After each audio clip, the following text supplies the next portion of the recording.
I'm here with Mountaintop Junkshop for Great Central. How's it going, guys? Do you have a good show? Yeah, we had real fun. Yeah. It was a much bigger stage than we've ever played on before, but it was fun. It sounded okay. It's usually good sound. Neil did amazing sound. Neil Seagrot. Yeah, because he's a genius. He's well loved. Well loved. But it's also like a funny thing that you get, it's so much harder to go on stage and play slow, melancholy, quiet songs and not have everyone just talk over it and look bored or depressed. But they seemed to really like it, so that was nice. Good stuff. You were a late addition. We were, the old switcheroo with your other band. Yeah, and we were just like, well, we're doing Why Not tomorrow, so we might as well have a warm-up and do this. Are you doing Why Not tomorrow? Yes. I've heard it is not a good place to be at the moment. I've heard it is waterlogged.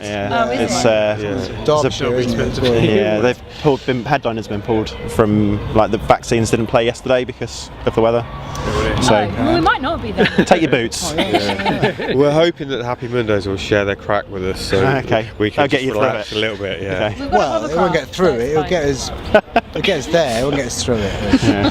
So what are you? You've just put out an EP. Yeah.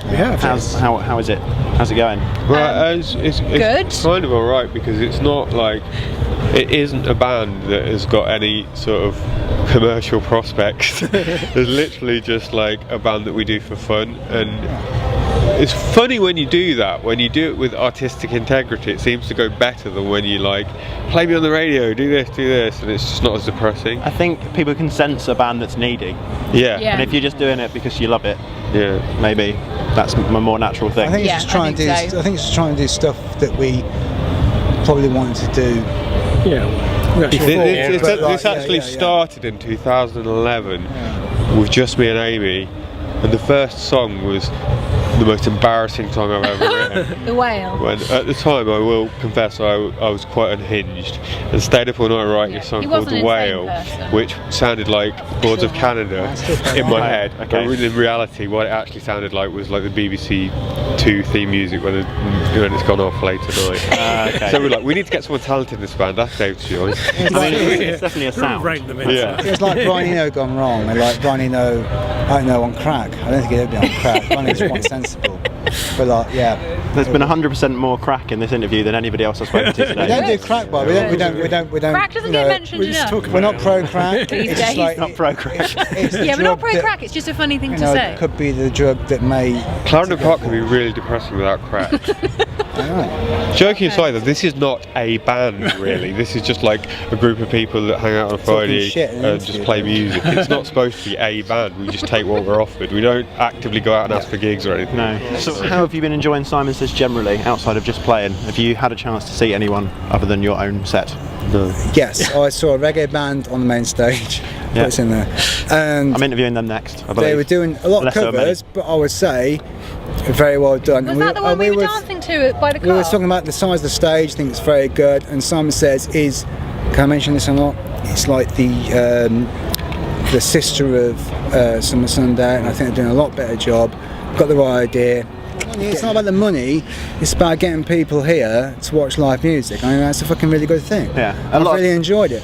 I met some people here today that I would never thought would go to festivals, and they're here. And just like wander around, enjoy a drink, enjoy some bands. It has that feel to it. I think the one thing that's that what I'm is saying. really good. It's reasonably priced. And that's what you want. You just want local people to come and celebrate. I think the one thing that is really good is if you get a lot of people to come together on one day that are all into music and want to support Leicester as a music scene. Like I was talking to, who was I talking to about it earlier? I think off track.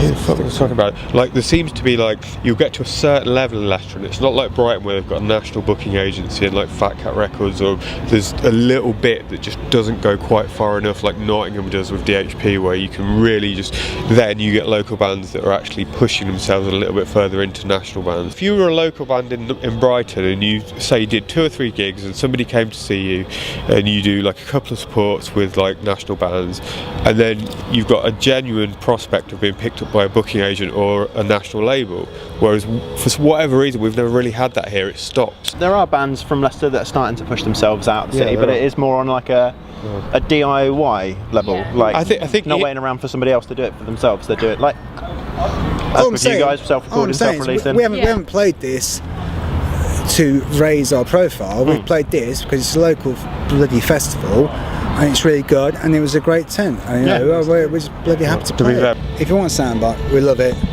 It's great. It's Monmouth Hall. It's good. It has a festival every year. We've just enjoyed playing it.